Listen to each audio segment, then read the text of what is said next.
ಕನ್ನಡ ಮನಸ್ಸುಗಳಿಗೆ ನಮಸ್ಕಾರ. ಬದುಕಿನ ಹೊಟ್ಟೆಪಾಡು ಯಾರನ್ನ ಎಲ್ಲಿಂದ ಎಲ್ಲಿಗೋ ಕರ್ಕೊಂಡು ಹೋಗ್ಬಿಡುತ್ತೆ. ಕೆಲವೊಂದ್ಸಲ ಸಂಬಂಧಗಳು ಮುರಿದು ಹೋದಾಗ ಸಾಕ್ತಾ ಇದ್ದ ದಾರಿ ಇನ್ಯಾವುದೋ ತಿರುವನ್ನ ತೋರಿಸಿ ತಾನು ಮುಂದೆ ಹೋಗ್ಬಿಡುತ್ತೆ. ಅಂತ ಒಂದು ತಿರುವಿನಲ್ಲಿ ನಿಂತ ಹೆಣ್ಣು ಮಗಳೇ ಪ್ರಮೋದ.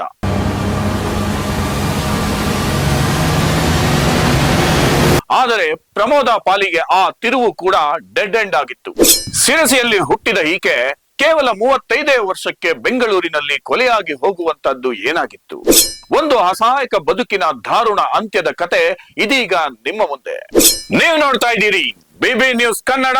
ಇದು ನೀವು ಎಚ್ಚರಗೊಳ್ಳಬೇಕಾದ, ನಾವು ಜಾಗೃತಿ ಮೂಡಿಸುವ ಅಪರಾಧ ಲೋಕದ ಅಪರೂಪದ ಕತೆಗಳ ಕ್ರೈಮ್ ಸ್ಟೋರಿ. ನಾನು ಅಂದಾನಿ ಇಮಬಾಷಿ.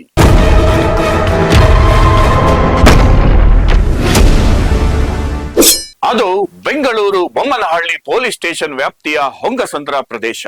ಕಳೆದ 3 ತಿಂಗಳಿನಿಂದ ಇಲ್ಲಿನ ಮುನಿಸುಬ್ಬಾರೆಡ್ಡಿ ಲೇಔಟ್ ಮನೆಯೊಂದಕ್ಕೆ ಒಂಟಿ ಮಹಿಳೆಯೊಬ್ಬಳು ಬಾಡಿಗೆಗೆ ಬಂದಿರ್ತಾಳೆ.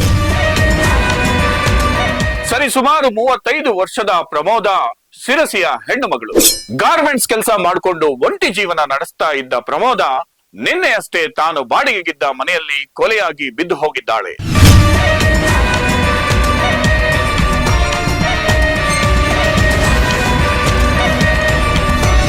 ಯಾರೋ ಆಕೆಯ ಕತ್ತು ಸೀಳಿ ಕೊಲೆ ಮಾಡಿ ಪರಾರಿಯಾಗಿರ್ತಾರೆ. ಕೊಲೆ ಮಾಡಿದ್ದು ಒಬ್ಬನೇ ವ್ಯಕ್ತಿಯ, ಒಬ್ಬನಿಗಿಂತ ಹೆಚ್ಚು ಜನ ಇದ್ರ ಗೊತ್ತಿಲ್ಲ.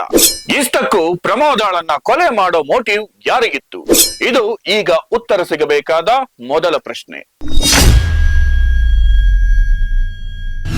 ಈ ಪ್ರಮೋದ ಹಾಗೂ ಈಕೆಯ ಸಹೋದರಿ ಒಬ್ಬನೇ ವ್ಯಕ್ತಿಯನ್ನ ಮದುವೆಯಾಗಿದ್ದರು ಅನ್ನೋ ಮಾಹಿತಿ ಬಂದಿದೆ. ಆದರೆ ಅದೇನಾಯ್ತೋ ಗೊತ್ತಿಲ್ಲ. ಪ್ರಮೋದ ಕೆಲವು ಸಮಯದ ಹಿಂದೆ ಇಬ್ಬರು ಹೆಂಡಿರ ಮುದ್ದಿನ ಗಂಡನಿಂದ ದೂರ ಆಗಿದ್ದಳು. ಅದು ಗಂಡ ಹೆಂಡಿತಿರ ಜಗಳವೋ ಅಕ್ಕ ತಂಗಿಯರ ಮುನಿಸೋ ಗೊತ್ತಿಲ್ಲ. ಪ್ರಮೋದ ಗಂಡನಿಂದ ದೂರ ಆಗಿ ಹೊಂಗಸಂದ್ರದ ಒಂದು ಬಾಡಿಗೆ ಮನೆಗೆ ಬಂದು ಒಂಟಿಯಾಗಿ ವಾಸ ಮಾಡ್ತಾ ಇದ್ಲು.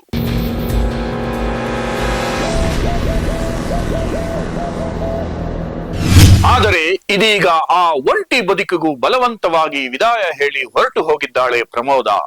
ಆಕೆಯನ್ನ ಕೊಂದವರು ಯಾರು? ಯಾಕಾಗಿ ಕೊಂದರು? ಇನ್ನಷ್ಟೇ ತನಿಖೆಯಿಂದ ತಿಳಿದು ಬರಬೇಕಾಗಿದೆ. ಇದರ ನಡುವೆ ಅನೈತಿಕ ಸಂಬಂಧವು ಕೊಲೆಗೆ ಕಾರಣ ಅನ್ನೋ ಗುಮಾನಿಯು ಪೊಲೀಸರಿಗೆ ಬಂದಿದೆ. ಗಂಡನಿಂದ ದೂರಾಗಿದ್ದ ಪ್ರಮೋದಗೆ ಯಾರ ಜೊತೆಗೂ ಸಂಬಂಧ ಬೆಳೆದಿತ್ತ? ಆ ಹಿನ್ನೆಲೆಯಲ್ಲಿ ಈ ಕೊಲೆ ನಡೆದಿರಬಹುದಾ ಅನ್ನೋ ನಿಟ್ಟಿನಲ್ಲಿ ಪೊಲೀಸರ ತನಿಖೆ ಸಾಗಿದೆ. ಒಂದು ವೇಳೆ ಅಂತಹ ಒಂದು ನಿಷಿದ್ಧ ಸಂಬಂಧವೇ ನಡೆದಿದ್ದರೆ ಇಂತಹ ಒಂದು ಅಂತ್ಯವು ಆ ಸಂಬಂಧದ ಬೈ ಪ್ರಾಡಕ್ಟೇ ಆಗಿರುತ್ತೆ ಅನ್ನೋದು ಅಷ್ಟೇ ಸತ್ಯ.